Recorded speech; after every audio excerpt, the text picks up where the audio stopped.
नमस्कार, परभणी न्यूजमध्ये आपलं स्वागत करतो. मी दिलीप बनकर. पाहूया आजच्या ठळक घडामोडी. नमस्कार, परभणी न्यूजमध्ये आपलं स्वागत करतो. आज आपण रामकृष्ण नगर या ठिकाणी विजयाताई कातकडे यांच्या निवासस्थानी आलेलो आहोत. या ठिकाणी त्यांच्या परिसरामध्ये हे तांडव हिंदू सेनाचं जे या ठिकाणी जे गार्डन आहे आणि या गार्डनमध्ये आपण त्यांना मुलाखत घेण्यासाठी या ठिकाणी आलो. ती परभणी न्यूजची टीम या ठिकाणी आलेली आहे.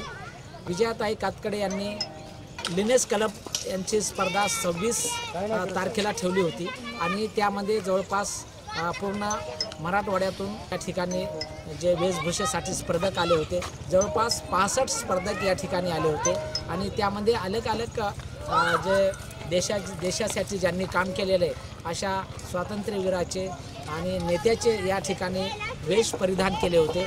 त्यामध्ये आपल्या देशाचे पंतप्रधान नरेंद्रजी मोदी यांनी जे सिंदूर ऑपरेशन राबवलं आणि उत्कृष्ट काम केलं असे नरेंद्रजी मोदी यांचा पेहराव या ठिकाणी विजयाताई कातकडे यांनी साकारला होता आणि त्यांना स्पर्धकसुद्धा 2-4 जण होते. त्यांनीसुद्धा नरेंद्र मोदीजीचा पेहराव केला होता. परंतु त्या सर्वांमध्ये विजयाताई कातकडे यांचा वेशभूषेमध्ये प्रथम क्रमांक आलेला आहे आणि त्यासाठी आज आपण त्यांची या ठिकाणी त्यांना शुभेच्छा देण्यासाठी त्यांची मुलाखत घेण्यासाठी या ठिकाणी आलो. आपण त्यांच्याशी मुलाखत घेऊया. काय सांगतात माध्यमाशी आपण त्यांच्याशी जाणून घेऊया. पहिल्यांदा नाव सांगा, सुरू करा. नमस्कार, विजया पंडितराव कातकडे. लिनिस क्लबची मी कॅबिनेट आहे आणि लिनिस क्लबच्या अध्यक्षा रेखाताई सावते आणि पूनम मारवाजी यांच्या सांगण्यावरून ही स्पर्धा मी जिंकली आणि या स्पर्धेच्या तयारीला लागले होते. आपण त्यामध्ये या स्पर्धेमध्ये आपल्याला एवढे स्पर्धक होते की जवळपास 64-65 लोक आले होते बाहेर राज्यातून आणि त्यामध्ये आपण पंतप्रधान नरेंद्रजी मोदी यांची वेशभूषा कशी तयार केली, आपण कसं वाटलं, काय डायलॉग केला होता आपण? सगळ्यात अगोदर तर मला सांगितलं होतं की तुम्ही अमित शहाची वेशभूषा करा. तर मी म्हणलं नाही, अमित शहाच नाही, म्हणे गडकरीची करा. म्हणलं नाही, मी मोदीची करेल. तर म्हणे कसं काय मोदीची? तर म्हणलं कारण मोदीजीबद्दल माझ्या मनात एवढं प्रेम आहे आणि मोदीजीनं जे काय आपल्या ज्येष्ठांसाठी, गोरगरिबासाठी, लहानासाठी कशा योजना काढलेल्या आहेत त्याची सगळी जाणीव मला आहे. त्यांच्यासारखे पंतप्रधान आपल्याला लाभले हे खरंच खूप पुण्याई आहे आणि त्यांचं व्यक्तिमत्व म्हणजे साक्षात परमेश्वराचा अवतार आहे ते आणि त्यांची वेशभूषा मला करायला भेटते याचा मला खूप अभिमान आहे. म्हणून मी मोदीची वेशभूषा स्वीकारली. कल्पना चावला, सावित्रीबाई फुले, झाशीची राणी, पद्मावती, विवेकानंद आणि शांताबाई किंवा आणखी खूप काही, इंदिरा गांधी, सोनिया गांधी, नेहरू, पंतप्रधानजी, असे बाबासाहेब आंबेडकर, असे बऱ्याच जणांचे वेशभूषा आलेल्या होत्या.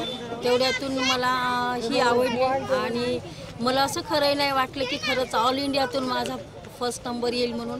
पण म्हणतात ना, जगात जर्मनी, भारतात परभणी, तर माझा फर्स्ट नंबर आला. ते मला रात्री 11 वाजता पळसकर मॅडमनं सांगितलं की मॅडम तुमचा नंबर आला आणि मग मला असं वाटलं की पूनम मारवानं माझं नाव दिलं होतं.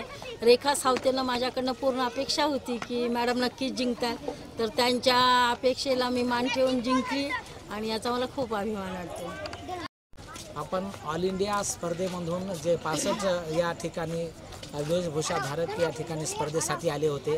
अनेक वेगवेगळ्या नेत्याची त्यांनी वेशभूषा तयार केली होती. परंतु सिंदूर ऑपरेशन ज्यावेळेस नरेंद्र मोदीजींनी जे या ठिकाणी त्याची छाप पाडली आणि जो भारताला न्याय मिळवून दिला त्याचीच वेशभूषा आज मॅडम विजयाताई कातकडे यांनी साकारली होती आणि त्यामधून त्यांचा प्रथम क्रमांक आलेला आहे. Parbhani news, cameraman Umesh Agarwal, reporter Dilip Bankar, Parbhani. मेरे प्यारे देशवासियों, मैं मोदी यहाँ सीना तान के खड़ा है. मोदी का दिमाग ठंडा है, ठंडा रहता है, लेकिन मोदी का लहू गरम होता है.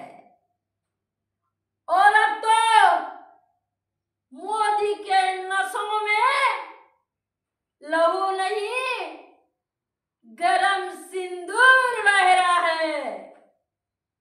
साथियों,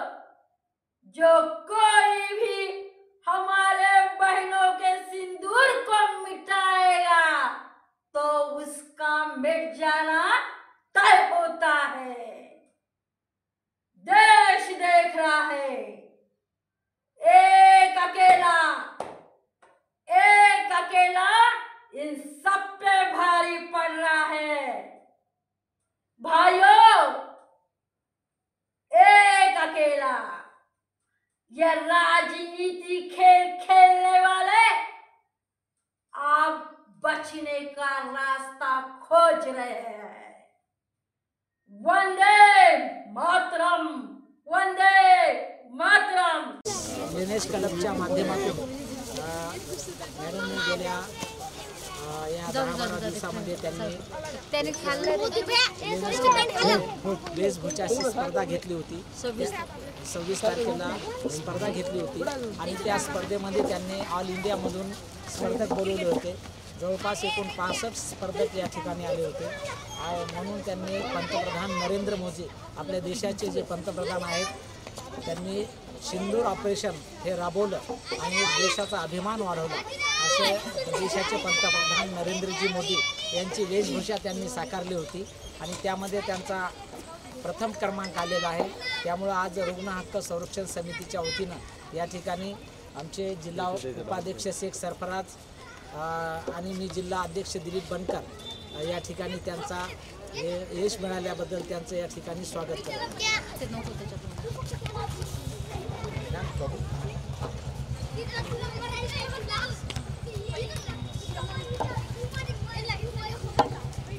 आणि याचबरोबर हे बातमीपत्र संपलं। पुन्हा भेटूया पुढील बातमीपत्रात। शहरातील ताज्या घडामोडी जाणून घेण्यासाठी पाहत रहा परभणी न्यूज।